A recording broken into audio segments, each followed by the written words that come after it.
đã lên món xong rồi đó. Nhìn cũng được chứ bộ ha.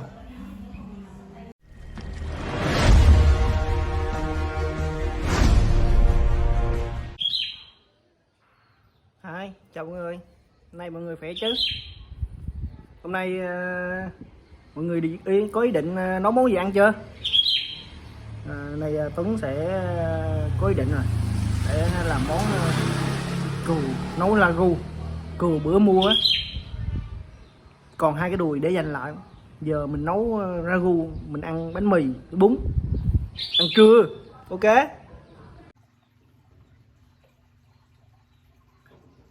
Quá trình ta rửa sạch cừu, chân cẳng rửa sạch sẽ rồi nè. Giờ ta chặt ra thịt, ta vừa khúc thôi để gì ta hầm cho nhanh chín.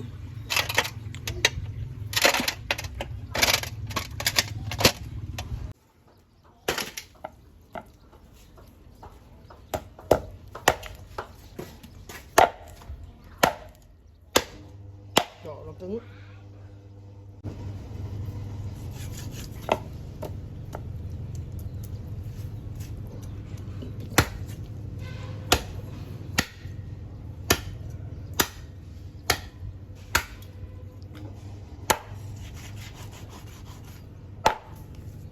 Thịt quá cứng. Sau khi ta rã 2 cái đùi cực kỳ là mệt nhọc, gỡ ra nè, cục vừa ra. Ok, vậy là được rồi nha. Vậy là bắt đầu ta vô ta làm gia vị đây. Đây là những thành phần cho cái món cừu curry nha mọi người. Mình có 4 củ khoai tây, 4 củ cà rốt, 3 tép xả. Cái gia vị là gồm là hành tím, tỏi, đường, bột ngọt, tiêu. Cái gia vị này tí nữa mình xay lên, như mình cho nó vào đây nè, mình úp nó trước đi. Và 2 trái dừa xiêm đỏ. Nếu mà cái món cà ri ở đây mà không có gói cà ri cũng quá dở. Đây nè, đây mình dùng gói cà ri đây nha, cà ri ướp nè. Ok, nếu ai thích á, ai thích nữa mà thích độ béo, tăng độ béo lên á, thì cho thêm 2 hộp sữa TH là tăng độ béo dữ dội luôn. Đơn giản lắm, không có gì mà cầu kỳ, chỉ vậy thôi. Dừa xiêm, thịt cừu, gói cà ri, cà rốt, khoai tây, sả, tỏi, hành, đường, bột ngọt, tiêu. Vậy thôi, ta đi vô ta xay cái này để ta ướp thịt trước cái cho nó thấm, cho nó ngon.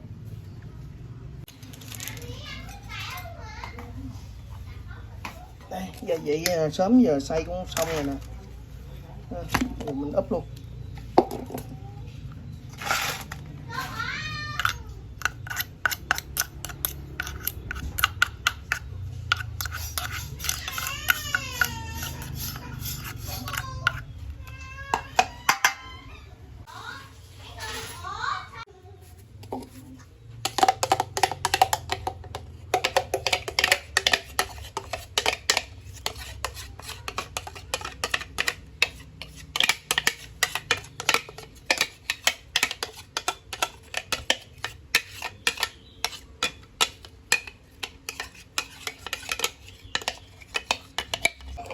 Tôi bỏ thêm một tí bột ngọt nữa. Hồi nãy cái lượng bột ngọt hơi bị ít. Vào đây gói. Cái lượng thịt này trên 2 kg nên nó coi cái này lượng này có mấy ký nha.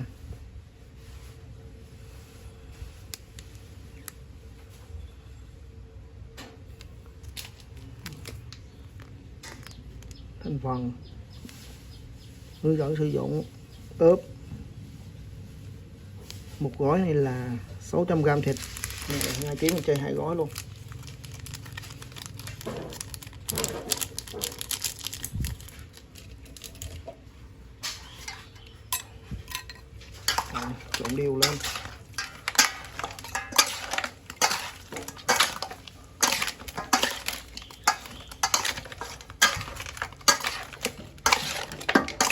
chút nữa mắm chắc mình phải nêm sau chứ không có nêm bây giờ được.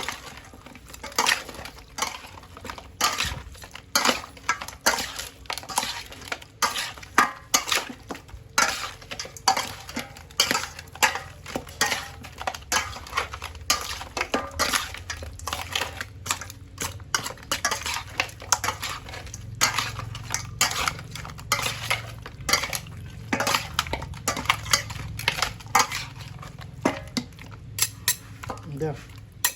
Vậy thôi được rồi đó. Vậy ta đi ướp trong vòng cỡ 20 phút đi cho nó thịt nó thấm, rồi ta đem vô ta nấu.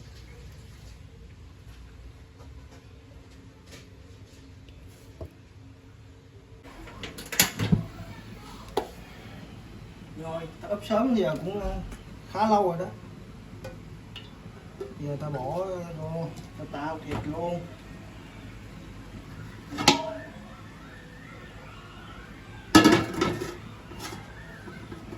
Canh cho dầu nóng đi.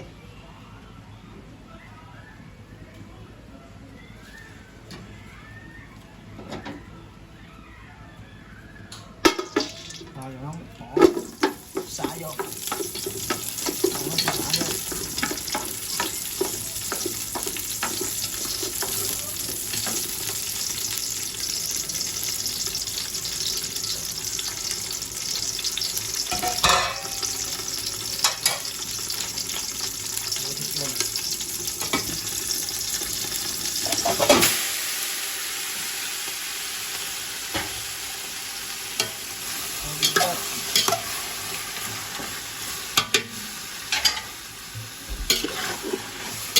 Sao cho nó săn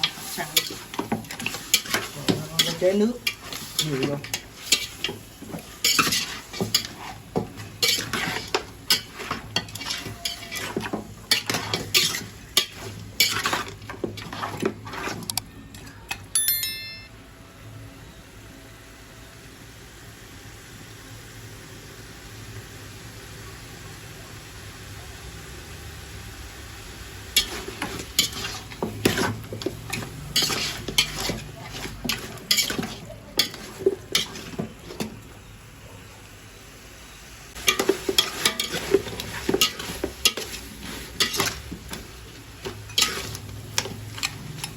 Kiểm tra thử muốn coi miếng thịt nó săn cứng chưa, nó săn cứng rồi ta đổ nước dùng vào.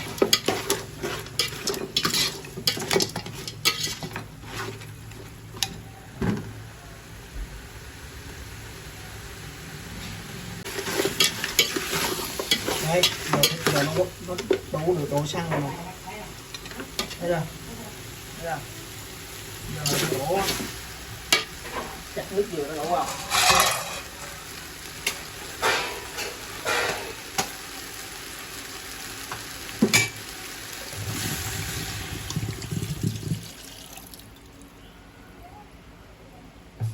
Hai trái dừa ta đổ vào luôn, đổ hết luôn.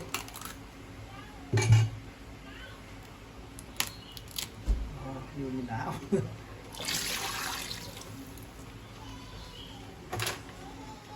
Khi nước dừa thì bắt buộc phải thêm nước dùng vào, thêm nước lọc vào.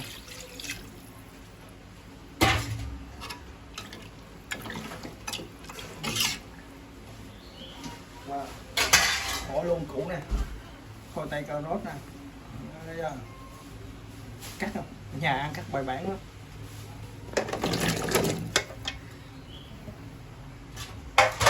Nước ít thì ta châm nước vô.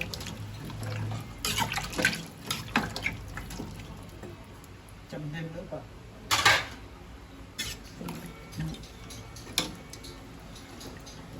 Thì ta nấu khoảng cỡ 20 phút đi rồi bắt đầu ta đổ sữa vào cho nó béo. Chứ không đổ trước được. Rồi mình canh còn vớt mấy cái vớt bọt nữa, khi nước nó sôi lên mình vớt bọt ra đó.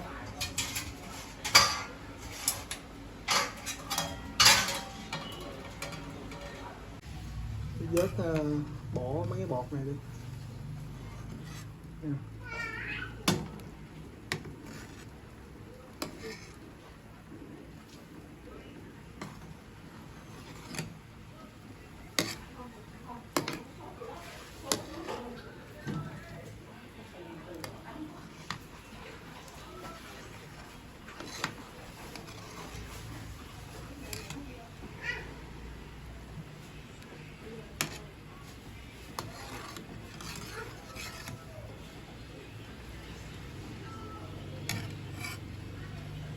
vớt bột lên cho nó ngon.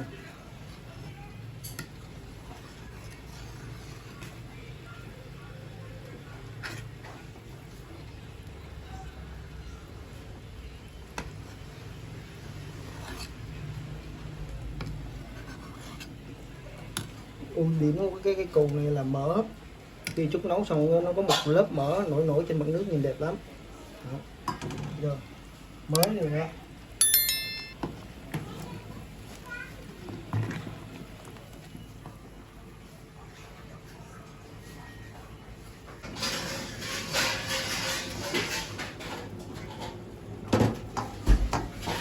vớt bột lên, vớt này vớt tập thứ 3 rồi đó.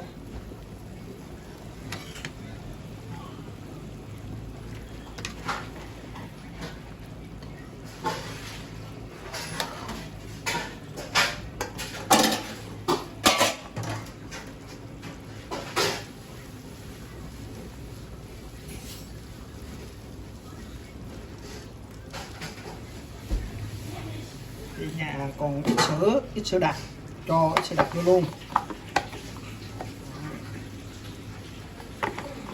Béo còn 2 muỗng rồi.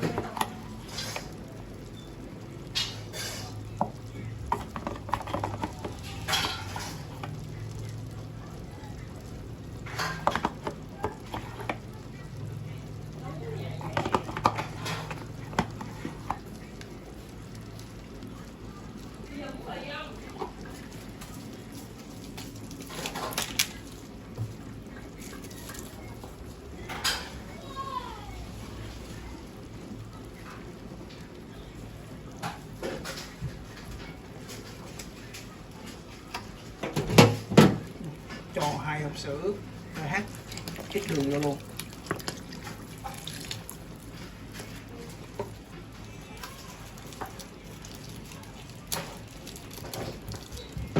Vậy đâu vậy tí con.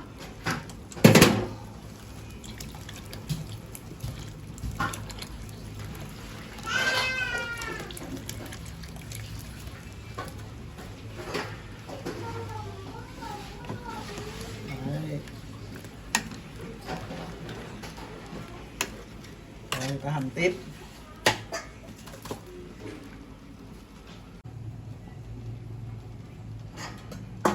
Kiểm tra lại coi.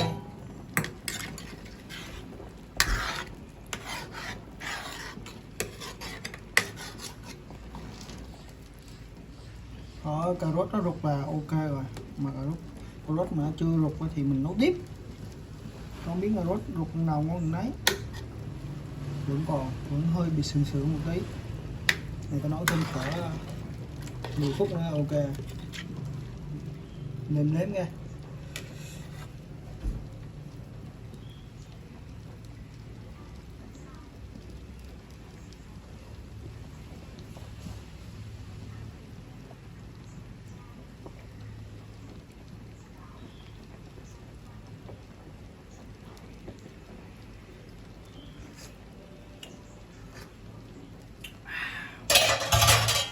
Hai bị lạc thì mình bỏ thêm một tí mắm vào nữa.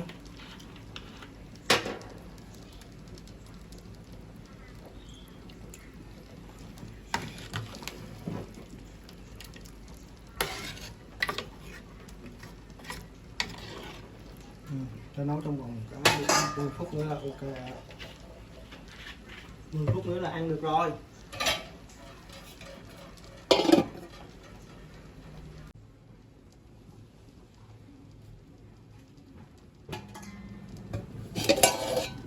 Ôi. Không làm đó phải không?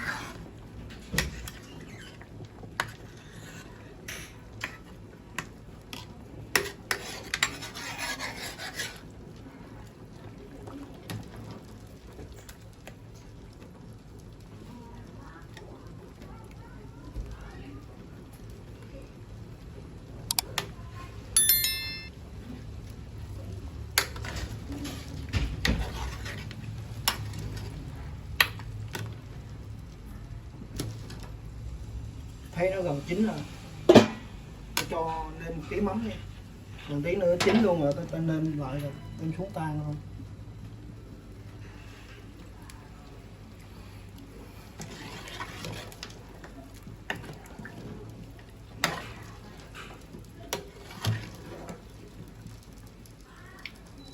cho nó khoai nó rút luôn.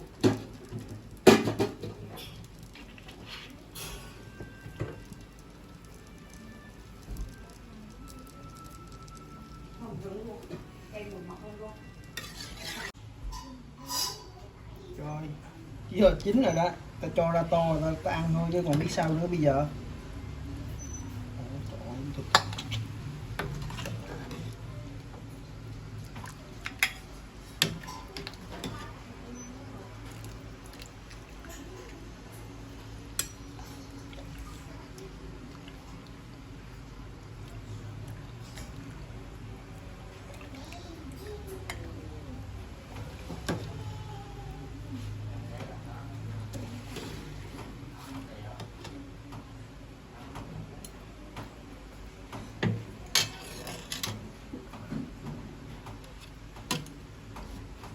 Nóng quá, ok.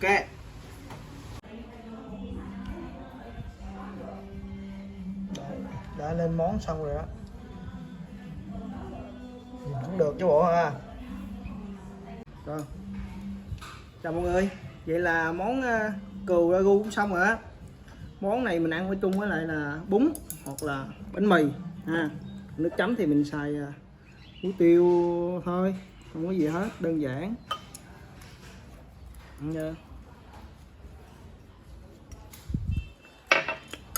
Thử đây.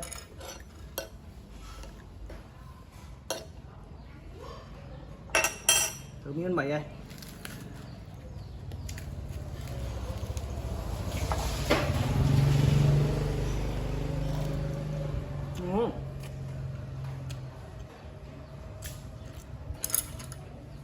Làm chén bún nó cho chắc ruột chứ không.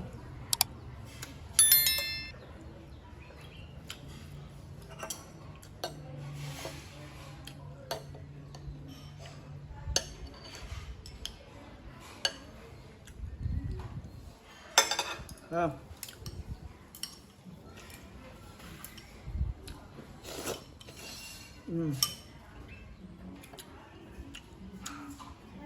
Một thịt chấm.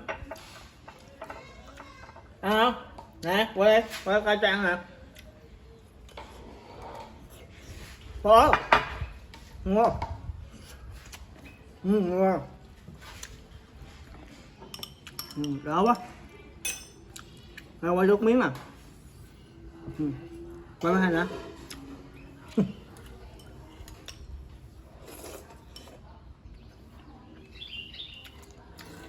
Nó ăn cameraman nó ngồi nó gãi đầu hết chứ. Không.